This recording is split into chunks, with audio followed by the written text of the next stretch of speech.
Order. It is 5:32 on September 24th, 2020. Mrs. Conover, would you please lead us in the Pledge of Allegiance?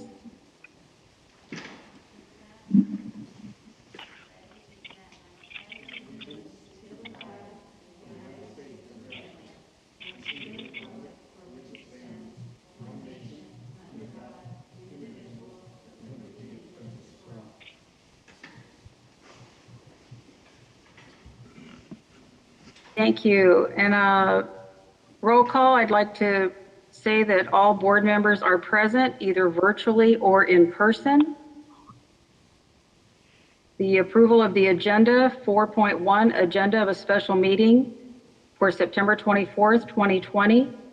Is there a motion to approve? So moved. Ms. Conover, is there a second? Second. Second by Wendy Jonathan. Too late, Wendy. By Ms. Jonathan? Oh, did Mr. Tomek? I can't hear, so I got second from Wendy. Okay. Is there any discussion? Hearing none, all those in favor say aye. Aye. Aye. Aye. Aye. Any opposed? Any abstentions? Motion carries 5-0. Moving on to public comments on open session items. The written comments received relate to school reopening. Our board policy states that the board shall limit the total time for public input on each item to 20 minutes. Note that all written public comments have been distributed to all board members. As board president, I suggest that the comments received in written form be drawn at random, but subject to the 20-minute maximum and 3-minute limit per comment. We will also address all public comments received from the floor within the 3-minute limit. And now I'd like to turn this over to Mr. Tomek. Thank you, Ms. Porras. We have one blue sheet tonight by our DSTA president and make an oral presentation, and then we will continue with our written comments. Slothy?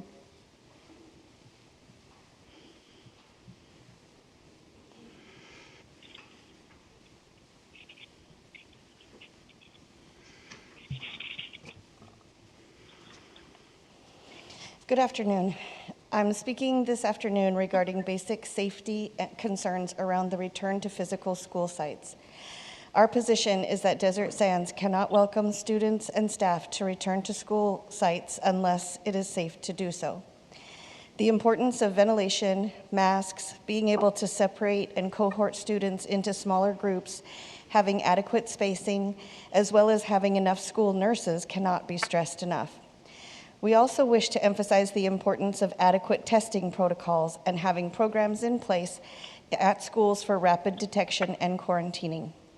If we return to in-person teaching and learning too soon, our students and staff will be subject to suffer the health consequences of an increased spread of the virus, as well as the yo-yo effect of entering into hybrid learning only to return to distance learning again. Parents and students want to return to the school site. Teachers and support staff really want to return to the school site. However, it is important for families to realize that it won't look anything like it did before schools shut down in March.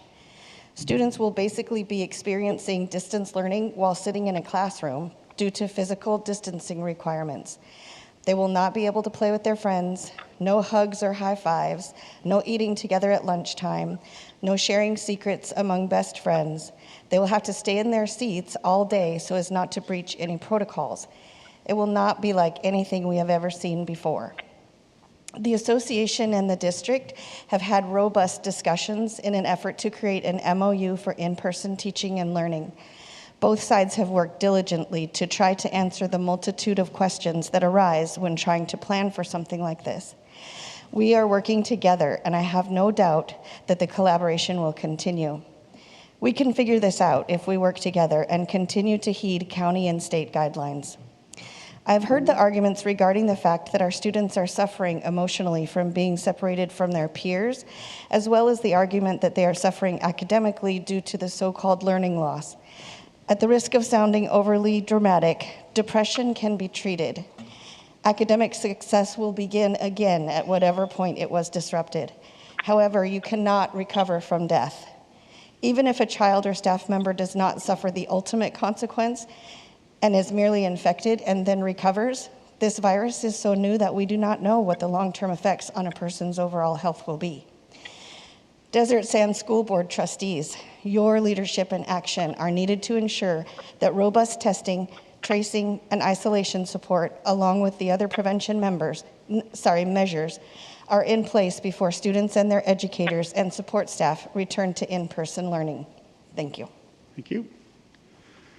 Now we will have the written comments. We will split those. Ms. Conover and I will split the time remaining for not 2 hours, but 20 minutes. And Ms. Conover, you can start the first 10, and I will continue with the next.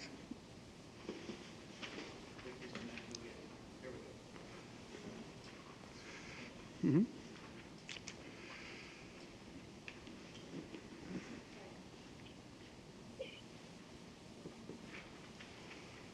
Is Kim Hetherington. To read aloud, yes. This week my son returned to school, YMCA school. He was so happy he woke up hours before to get ready. He knew it wasn't Amelia Earhart school, but he was happy to go to be with friends from school. When we arrived there, he looked at me and said, "No, Mommy, I want to go to school. This is what COVID has done to our children. Look at my son's tears. Listen to the frustration in his voice. He is 6 years old. Oh, but wait, you can't look. You can't see where one is lost and sad. You can't seem to understand that my autistic child's special education needs and rights to an in-person education aren't being fulfilled from behind a computer screen. This is not okay. Take a look at where the children like my son are today, in their socially distanced, safely well-planned and executed setting. YMCA negotiated the City of La Quinta Museum space to provide childcare and follow school schedules so that their parents can continue to work and make a living. The irony within this is appalling. It's appalling to be okay with public child care workers to facilitate teaching our children because the district and teachers unions wouldn't figure it out. And to that I say, shame on all of you. Shame on all of you that continue this charade. I'll never dismiss the validity of this virus. I know it's real, and I know real people who have been affected by it. It's none of my interest, nor do I care of your political affiliation. Vote for whoever you so please. But you can't tell me that any of this load of crap makes any sense and that it isn't politically motivated when we've got big box stores open, while elementary, middle school, and high schools are still closed. When we can't watch our kids play school sports, but if they're in recreational sports, yes, it's okay. When I have to wear a mask to dine in at a restaurant, but can take it off when I sit down. Have you researched? There are so many success stories of school districts around the map, open and operating with safety in place. This is destroying our people, our children, and our economy. When will we say enough is enough? When will you as trustees voted in to represent our district speak up? When will all of the board members stop delaying and pointing fingers at the teachers' unions and solve the gap? I hope you realize there will be many gaps, education gaps, consequential of distance learning. Furthering the divide of the haves and have-nots. Encourage the private and charter schools to take over our valley. Run a job fair booth at Agua Caliente. Matter of fact, they're having one here shortly. Maybe you can jump on board and begin to employ teachers that want to return to work. This way they don't have to continue to do 3 times the amount of work for half the pay. While you're still negotiating terms, how about just aim to defund the union? Because at the rate we are currently at, we are defunding our units as a whole of society. People are hurting emotionally, physically, and financially. Outsource substitute teachers, teachers better equipped to teach online, pay those willing to return to work, and offer to protect teachers' union within our school district. This way they aren't threatened, bullied, and ostracized to adhere to union agendas, all at the cost of our children's right to an education at school. But today, I haven't enough time, so please at the least tell us we won't return to school. Sincerely, a parent still concerned and awaiting your communication.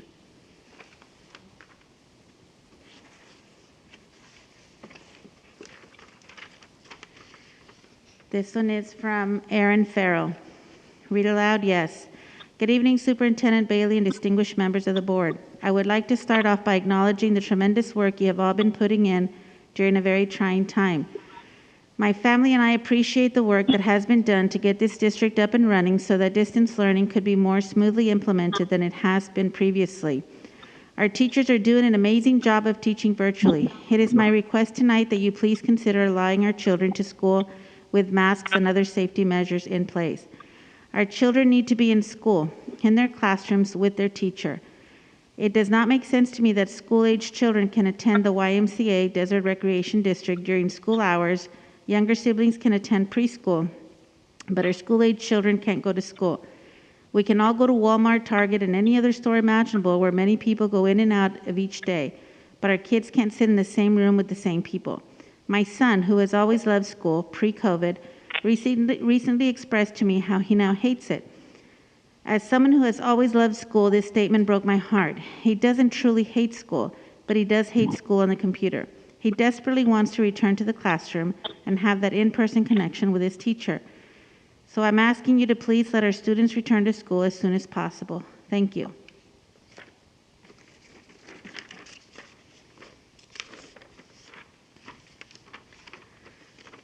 This one is from Kristen Massey. Read aloud, yes. Like many parents, I'm feeling frustrated with the lack of urgency I see when it comes to getting kids back into the classroom, which, just so we're all clear, is the whole point of a school district.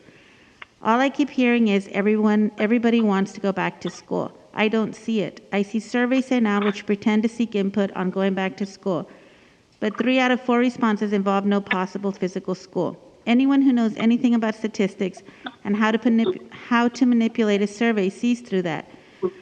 I see a union, the president of which refuses to stand for the Pledge of Allegiance at board meetings, putting up public Facebook posts to members, making sure they know that they should not feel pressure to teach standards or assess students, emphasizing that any teacher asked to do that by their administrator should push back in all capitals. I get emails advertising childcare services being provided for a fee to Desert Sands families when apparently school is still unsafe. My husband wrote a letter to the board early on. It was read aloud. We found ourselves on the receiving end of internet harassment and abuse by district employees who accused us of being child abusers, wanting to kill teachers, and we were told that we were lazy and wanted the state to raise our children. Actually, we want DSUSD to educate our children, but apparently that's off the table. And if the district is going to implement a curriculum to combat cyberbullying, you might want to start in-house, because teachers attacking parents online is a bad look all around. It's disgusting. As is a suggestion that worried parents advocating for their children are selfish, or as one teacher put it, a bunch of kooks. I attended a board meeting in person. The lack of urgency to get my kid into school was shocking. Lots of congratulations being passed around about the amount of money saved last spring by not having kids in school. Statements about why the district isn't going to bother applying for a waiver, segueing directly into plans for Suicide Prevention Month. Do you see the disconnect? Children are losing hope. I saw desperate parents pleading for the district to take the needs of their children seriously. And I saw the DSTA president, again, more offended by the mispronunciation of her name than by the fact that children are suffering. I want to support Desert Sands. I want to support the teachers and staff who have been so amazing to my children over the years. But I am feeling completely abandoned, and I know I'm not alone. I feel like my children have become pawns in the game of political football. It's wrong. As educators, you must see that. How can you not? It's time to look at data. Thousands of schools and virtually every other industry, frankly, have opened up with very few incidents around the world. This is a decision that should be made for the students and families you promised to serve. They need you to advocate for them now. They should be your main priority, and they need your voices in your action now. Thank you.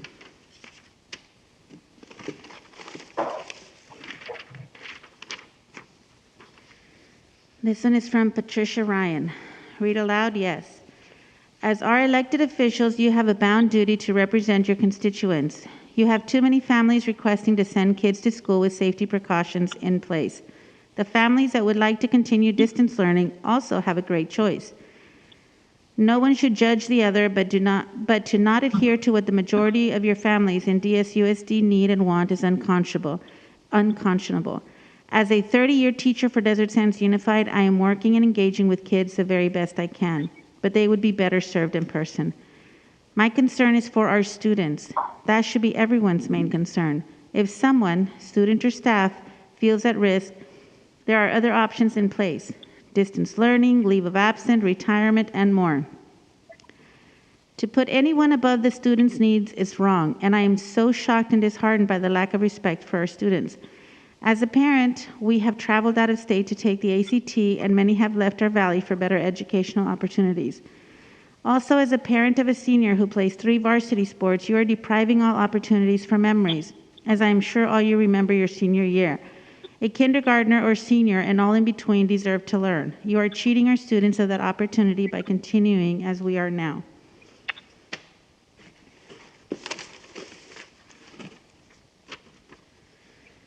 Danielle Balloon, yes, read aloud. Our children haven't been in school and haven't had any kind of normalcy since March 13. It has been long enough. These kids have been patient enough. This virus does not affect kids. The flu is more dangerous for kids than this, yet we don't shut down school each flu season. You have a moral obligation to let these kids back to school. Please consider their mental health. If private schools and preschools and daycares can open safely, then so can public. We are in the red zone. It clearly states that schools can open.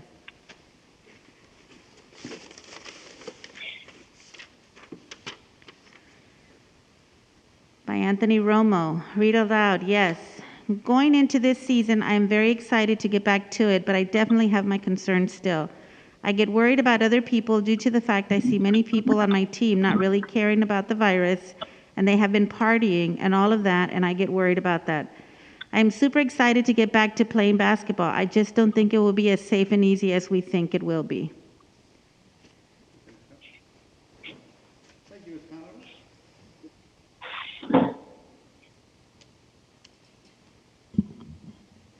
This one is from Ursula Lagula. As a paraeducator, I would like to know what kind of training will the district provide for us when we reopen. As of today, we have not received any Zoom training nor any other training that supports all the current academic platforms teachers use in the classroom. As I read over the highlights of the learning continuity and attendance plan, the reality of what the plan states for paraeducators and what is actually happening for paraeducators does not match.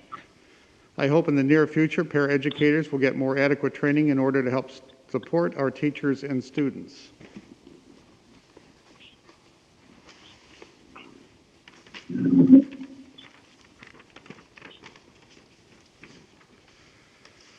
This is from Tiffany Black. In 22 years in education, I have never seen a complete and total disregard for the well-being of children as I have during this debate over opening schools. I wrote a letter for the last public meeting addressing possible concerns. These are no longer possible concerns. They are full-blown, real concerns. Aside from self-motivation, higher dropout rates, lack of instruction and accountability, attention issues, health issues from being on the screen all day, etc. The most alarming things are the loss of learning and most importantly, the children's emotional well-being. I believe it is the ethical and professional duty of educators to be the voice for students, and without seeing them and interacting with them, how can we possibly be effective advocates for those who need us most? I have heard more parents getting therapists for their children than I ever have before. What happens to those kids that don't have access to therapists? What do you think is going to happen to those students? If you don't think there will be dire consequences, you are kidding yourselves. The loss of learning that I have witnessed from last spring and going on 5 weeks of school is staggering. It is going to take years to try to overcome this gap, and some kids are never going to overcome it. I could go on forever about the adverse effects that distance learning is having on our students academically, as well as socially, emotionally, and physically. I truly believe that teachers are essential workers, but for some reason, particular educators think that we should be treated differently or get special exemptions compared to other essential workers. We have also heard from many parents that are very worried about sending their children back to school, and I say to them, keep them home. That is completely your prerogative. And to those teachers who are uncomfortable not coming back to school, then again, stay home. There has been so much rhetoric about taking care of each other, wearing a mask, not being selfish, but doesn't that argument apply to our children too? This is not just about contracting COVID, it is also about the holistic well-being of our children. For the high school juniors and seniors, it is also critical to their future academic and/or career plans. As for the teacher union, shame on you. Stop bullying the teachers that do want to come back into silence. Listen to the parents and students you work for. Let the parents and teachers choose. If parents choose to send their kids back to school, have each family sign a waiver. If parents choose to keep their children at home, let them apply for and be responsible for homeschooling their children. If teachers choose to come back to be with their students, have them sign a waiver. There are many teachers that are anxious to return to the classroom. If teachers choose not to return to the traditional classroom setting, give them the option to take an unpaid leave of absence or teach online to the students that have chosen to stay home. The seniors of 2020 lost so much, class of 2021, respectfully.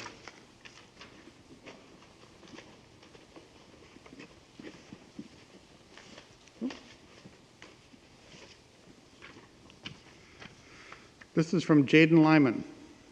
I say starting back up sports would get people more motivated, instead of having them think that there's going to be no sports and practically missing a whole year of sports, therefore causing people who have offers to colleges and many other sports to go down the drain. Keisha Mitchell, it is stressful to work at home with school and all.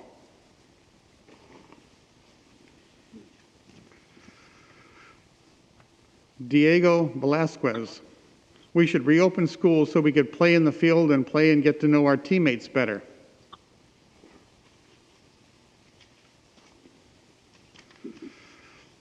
Keisha Mitchell, I want to start football as soon as possible. It is important for my connection to school. Please make decisions to support us getting back on the field ASAP.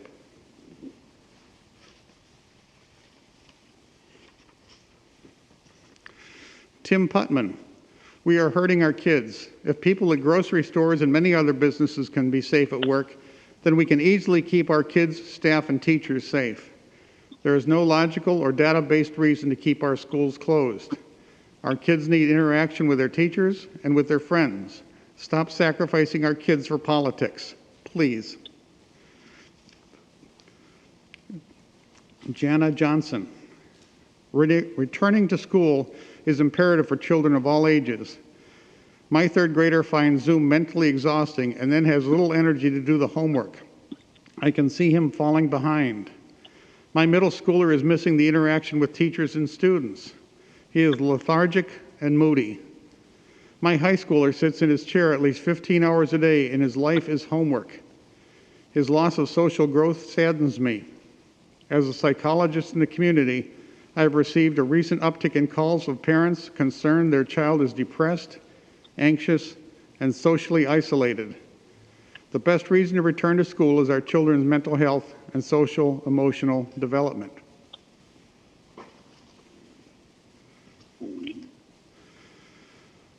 Caleb VanBurk, please reopen school.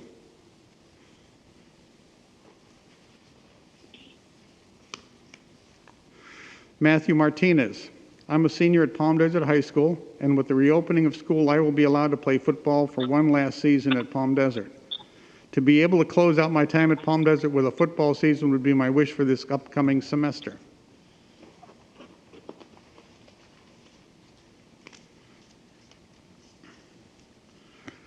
Philip Alvarado, reopen school. Maddox Beasley, please open school or at least let us play. Diego Vasquez, we should reopen schools so we could play in the field and play and get to know our teammates better. Cameron Jackson says none.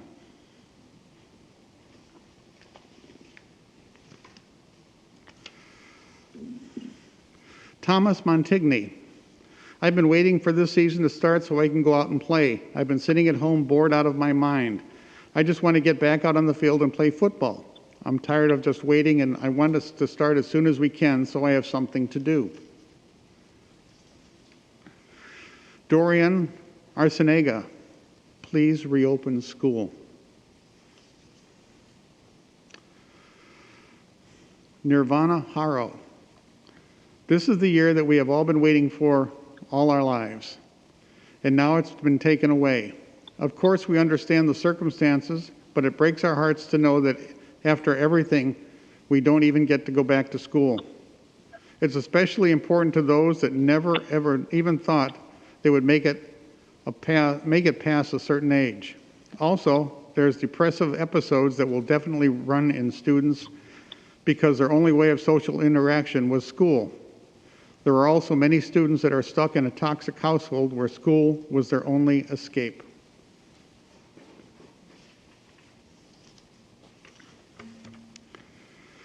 Ryan Priest. As a student of Palm Desert High School and Desert Sands Unified School District, I would very much appreciate if students could start going back to school. I find distance learning to be very troublesome in terms of trying to learn and comprehend the subjects in which I am being taught. I, along with many students, can admit that this distance learning has not inspired us to do our best. We miss school, we miss our teachers, and most importantly, we miss each other. Learning in person is a much more valuable and effective way of teaching a student such as myself and my peers.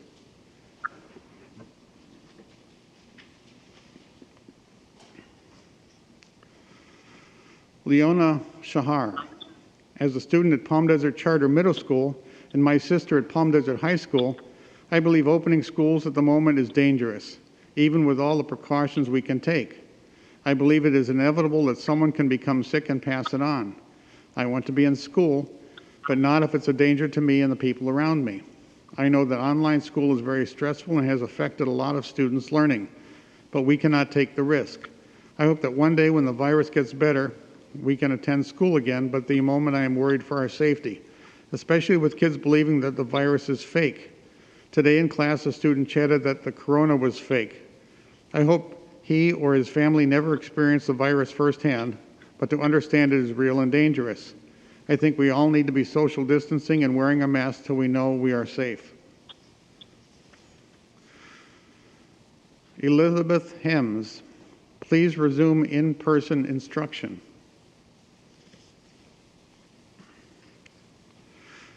Jamie Delgado, it should reopen so kids can get the most help they can by teachers face-to-face and be able to focus more in a classroom.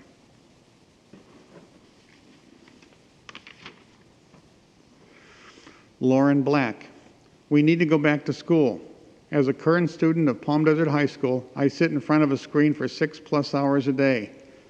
For years, adults and teachers have been pushing us to stop being on our phones so much and having too much screen time. However, now that we are in the midst of COVID-19, you tell us to do our homework, sit in class on a screen, and watch our brains slowly rot away into nothing. We are only hurting ourselves by not going back to school. This time in our lives are the most important and dictate the rest of our careers. If we stay online, will we even have careers to pursue? No, we won't. This is why we can not only think about now, but also for our futures. I also see myself and all my friends being created into people that we are not. Staying at home, having no contact with anyone is messing with our mental health. More people are developing horrible mental illnesses that are hurting them and their minds. Please help us and our families from wasting away in our homes by opening up our schools.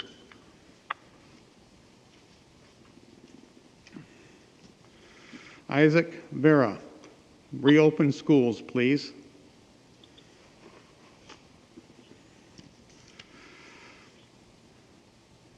Kaylo K, football, please.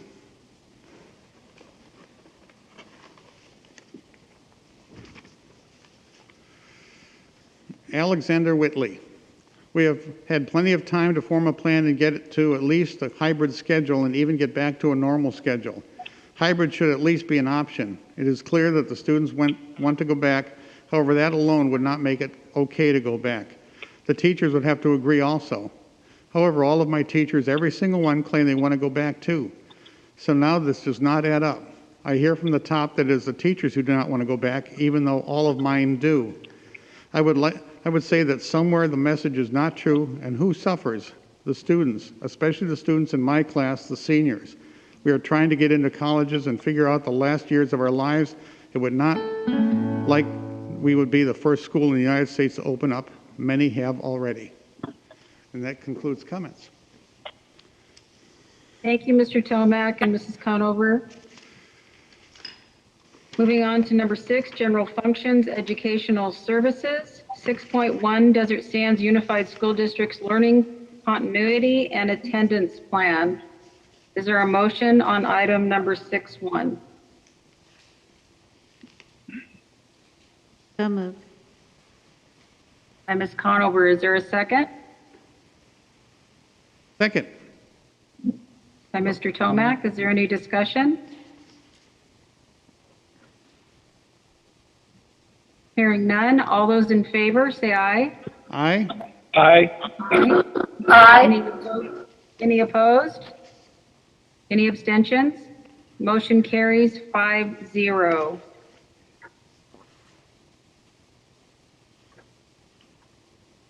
And is there any other comments from the board?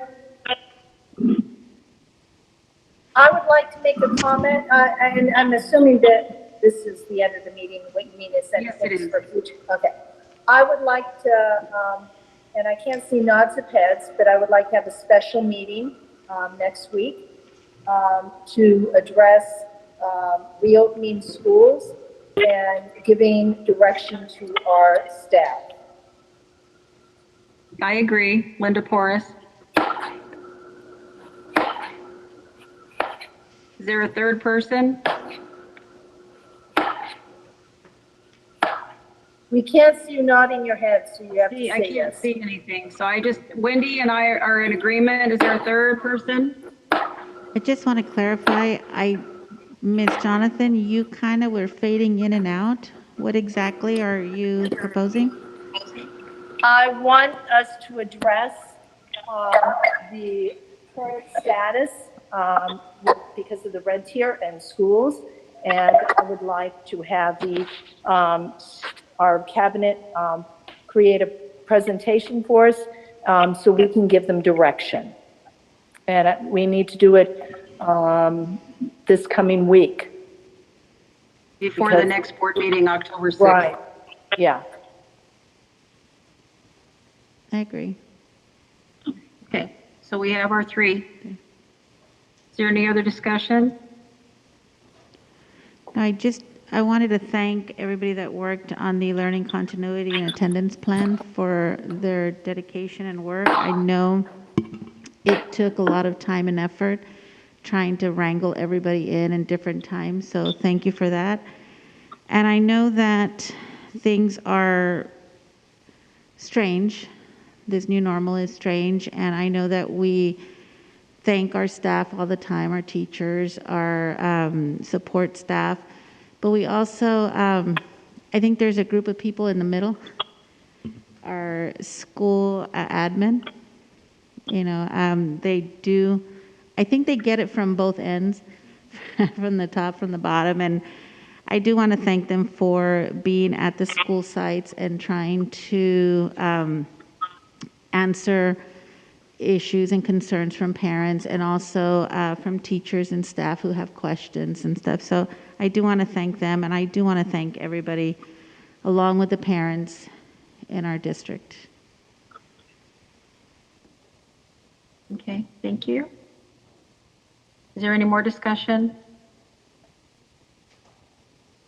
Okay, hearing none, the meeting is adjourned at 6:06 p.m. Thanks so much.